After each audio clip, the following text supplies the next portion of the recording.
C'est historique, la langue soninké aura désormais sa journée internationale, parlée par des millions de personnes en Afrique de l'Ouest. Elle devient ainsi la deuxième langue africaine après le Kiswahili à bénéficier d'une journée mondiale, une première qui sera lancée demain à l'UNESCO. On en parlera dans un instant avec Ousmane Diagana. Sunka.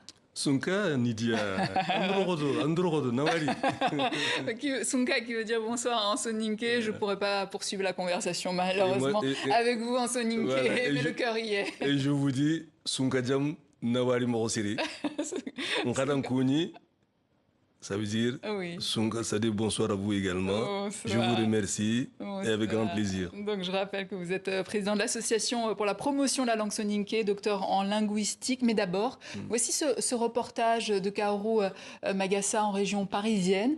Du fait de l'histoire, on trouve de nombreux locuteurs de soninké en France. Regardez.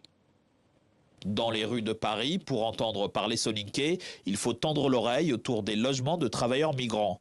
Dans le 12e arrondissement, un bâtiment accueille des centaines de personnes originaires d'Afrique de l'Ouest. Français d'origine malienne, Abdoulaye Diaby s'y rend depuis des années. Le foyer, c'est la base de tout, c'est l'intermédiaire entre la France et le pays. Donc les messages qui vont venir des chefs de village, des familles, qu'est-ce qu'ils auront besoin, s'il y a des constructions de puits, des constructions d'écoles.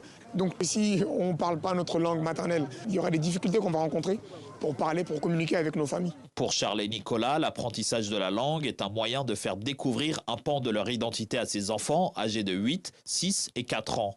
Lors de la journée porte ouverte de l'entreprise Un Clic Un Prof, il les inscrit à des cours qui se dérouleront tous les samedis matins.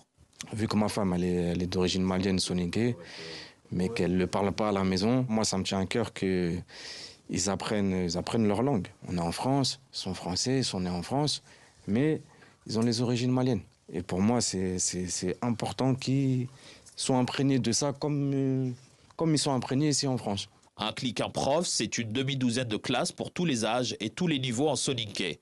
Spécialiste en linguistique, Moriba Soukouna a développé une méthodologie basée sur l'écriture et la grammaire qu'il prodigue en distanciel.